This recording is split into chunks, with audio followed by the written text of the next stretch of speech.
बिस्मिल्लाहिर्रहमानिर्रहीम। यार मैं एक कुछ बातें समझना चाहता हूँ, अगर किसी को समझ में आए तो मुझे भी ज़रा समझा देना कि पाकिस्तान में ताकत किसके हाथ में होती है। वज़ीर आज़म के हाथ में होती है, चीफ ऑफ आर्मी स्टाफ के हाथ में होती है, जजेस के हाथ में होती है, या किसी के पास भी कोई इख्तियार नहीं होता। मैंने फिज़िकली प्रैक्टिकली ज़िंदगी में देखा तो मुझे तो कहीं से भी ये पता नहीं चल सका कि ये आर्डर कहाँ से आते हैं, कौन पावरफुल होता है, कौन हुकूमत चला रहा होता है। मिसाल के तौर पे हम नवाज शरीफ को ही ले लें।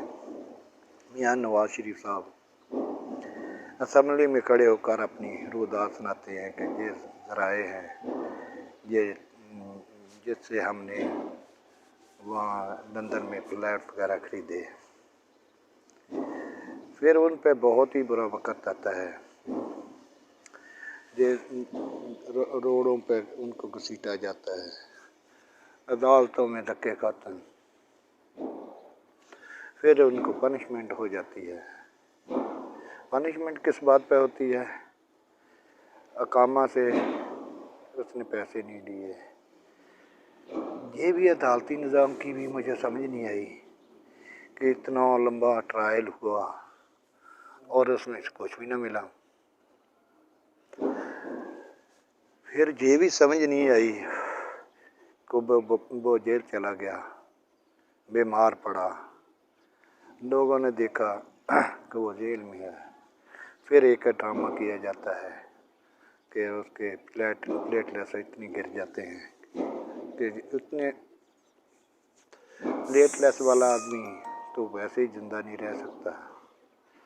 फिर वो एक तरीका बनाया जाता है कि उनको बाहर भेज दिया जाता है, 50 रुपए के स्टाम्प पे। ये सारा काम करने के पीछे कौन सी पावर थी जो इसको मतलब इस तरीके से पहले उसको ख्वार कर रही थी, फिर उसको रिलीफ दे रही थी। फिर आ जाते हैं इमरान खान की तरफ। इमरान खान ठीक जा रहा था जब गलत जा रहा था। ये बात भी मुझे आप लोगों ने समझानी है कि वो किस ट्रैक पे चल रहा था। अगर ठीक जा रहा था तो कौन सी ताकत थी जिसने इन सबको इकट्ठे किया और उसके खिलाफ अदम एतमाद कर दिया। फिर वो बिल्कुल आराम से सो गया तो लोगों ने उसको उठा लिया। ये ताकत लोगों के पास थी कि उसका साथ देने में इतनी ज़्यादा, जो पहले कह रहे थे कि इसकी प्रोग्रेस कुछ नहीं है, ये इसने मुल्क के लिए कुछ अच्छा काम नहीं किया। फिर सारी दुनिया उसकी तरफ लपक पड़ी। ये भी एक राज है जो मेरी समझ में नहीं आया। फिर उस पे उसके लॉन्ग मार्च पे जितना तशद्दुद हो सका हुआ। ये भी समझ में नहीं आया कि मरियम साहिबा पेशियों पे जाती थी, वो दंदनाती फिरती थी, उसको किसने इतना मतलब इख्तियार दिया था। फिर ये बात भी समझ में नहीं आई कि वो फवाद चौधरी को पकड़ लेते हैं छोटी सी बात पे है, और आज़म सबाती को पकड़ लेते हैं,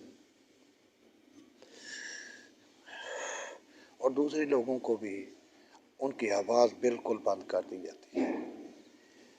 ये पाकिस्तान में जमहूरियत के नाम पे क्या नाटक खेला जाता है। इतना तो मैं यकीन से कह सकता हूँ कि शहबाज शरीफ या जरदारी वगैरह में इतना सांस नहीं है कि वो किसी को इस तरीके से थ्रेट करें या इस तरीके से उनको करें, मार पीट और उनका जीना 2 बार कर दें।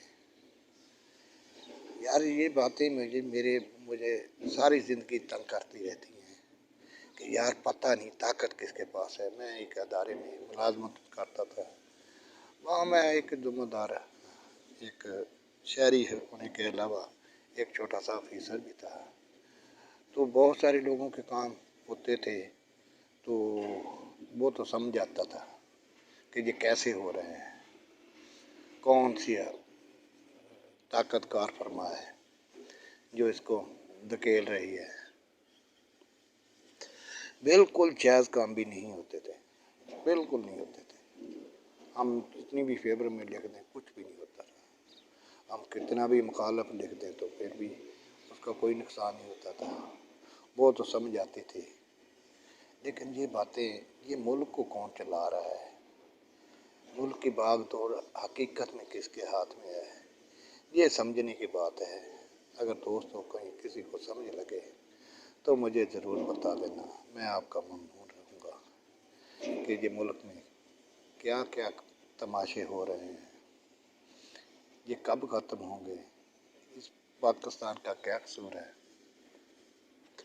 इसको क्यों इतना रसवा किया जाता है, इनकी अदालतों का क्या निज़ाम है, कौन सा फ़ैसला कैसे आता है और मेरिट पे ही आता है। सभी हर तो जिसके हक़ में जाता है वो कहता है मेरिट पे फ़ैसला हुआ, जिसके ख़िलाफ़ होता है वो रोता है कि मेरे साथ ज़्यादती हुई। आज तक हम अदालती निज़ाम को क्यों से सही नहीं कर सके। और ये बात पढ़ी लिखी है, ना कोई डिक्टेटर, ना कोई वज़ीर आज़म जमहूरियत बने या कोई और मुल्क को नुकसान नहीं दे सकते जब तक अदलिया सही बे खौफ व ख़तर ईमानदारी से फैसले करें। किसी मुल्क को तरक्की देने के लिए ये ज़रूरी है कि फ़ैसले मेरिट पे हो, गुनाहगार को सज़ा हो और बेगुनाह को कोई पूछे ना, उस पर कोई चार्जेस है गलत साबित ना करे। इस मुल्क की अदलिया आज़ाद होती है, वो मुल्क नहीं टूटते। जहाँ हक व सच की रिवायत होती है, जहाँ अदल का बोल बाला होता है, वहाँ इंसान आज़ाद होता है, बेफिक्र होता है कि अगर मुझसे ज़्यादती हुई तो मुझे इंसाफ मिलेगा। जब अदालतें इंसाफ नहीं करती, सब कुछ देखते हुए भी आंखें बंद कर लेती हैं, तो मुल्क में बेचैनी, बेअतदाली, रिश्वततानी और सारी बीमारियाँ पैदा होती हैं। मेरी नज़र में सबसे ज़्यादा ताकतवर जो या किसी मुल्क को इकट्ठा रखने की इकाई है या मंबा है, वो सिर्फ अदलिया है। अगर मेरे साथ इत्तेफाक करते हो तो ज़रूर बताना। अगर आपका कोई और राय है तो ये तो किसी के पे जबर तो नहीं है कि वो अपनी राय को मेरी खातिर कुर्बान कर दे। खुश रहो, आबाद रहो, अल्लाह ताला हम सब का हामी और नासर हो। फ़ी अमान अल्लाह।